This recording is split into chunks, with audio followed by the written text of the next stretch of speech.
ഒഴിവ് ദിവസത്തിന്റെ എല്ലാ ആസ്വാദനവും കണ്ടും കേട്ടും സന്തോഷിച്ചും കുടുംബത്തോടൊപ്പം ഇങ്ങനെ ചിലവഴിക്കുകയായിരുന്നു. അപ്പോൾ നിങ്ങൾക്ക് തോന്നി ഒന്ന് ഫേസ്ബുക്ക് നോക്കിയേക്കാം, ഇൻസ്റ്റാഗ്രാം നോക്കിയേക്കാം. നിങ്ങൾ ഉടനെ അതെടുത്ത് സ്ക്രോൾ ചെയ്തു. നിങ്ങൾ കണ്ട കാഴ്ചയോ നിങ്ങളുടെ സുഹൃത്തുക്കൾ എല്ലാവരും കൂടി ഔട്ടിങ്ങിന് പോയിരിക്കുന്നു, എൻജോയ് ചെയ്യുന്നു, നിങ്ങളെ മാത്രം വിളിച്ചിട്ടില്ല.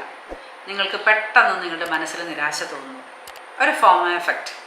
തുടരെ തുടരെ നിങ്ങളുടെ മനസ്സിങ്ങനെ മന്ത്രിച്ചു കൊണ്ടിരിക്കുകയാണ്. അയ്യോ, എന്നെ കൂട്ടിയില്ല, എന്നെ വിളിച്ചില്ല, എന്നെ അവർക്ക് ഇഷ്ടമല്ല, അവർ എൻ്റെ കമ്പനി ആഗ്രഹിക്കുന്നില്ല, എൻ്റെ സാമീപ്യം ആഗ്രഹിക്കുന്നില്ല എന്നൊക്കെയുള്ള ചിന്ത നിങ്ങളുടെ മനസ്സിനെ മന്ത്രിച്ചു കൊണ്ടിരിക്കുകയാണെങ്കിൽ ശ്രദ്ധിക്കണം. നിങ്ങൾ ഇത്തരത്തിലുള്ള ചിന്തകൾക്കൊപ്പം സഞ്ചരിക്കുമ്പോൾ നിങ്ങളുടെ സ്ഥായിയായ ശരിയായ ചിന്ത നെഗറ്റീവ് ആവുകയാണ്. പക്ഷേ അവരുടെ ആ ചിന്തകളിൽ നമ്മളെ നമുക്ക് വിട്ടുകൊടുക്കണം. ഈ ഒരു ഫിയർ ഓഫ് മിസ്സിങ് ഔട്ടിൻ്റെ ഒറ്റപ്പെടൽ നമ്മൾ സ്വീകരിക്കണം. അങ്ങനെ വന്നാൽ നമ്മുടെ ജീവിതമല്ലേ നഷ്ടപ്പെട്ടു പോവുക. അങ്ങനെ ഒരു അവസ്ഥയിലേക്ക് നമ്മളെ തള്ളിവിടണം.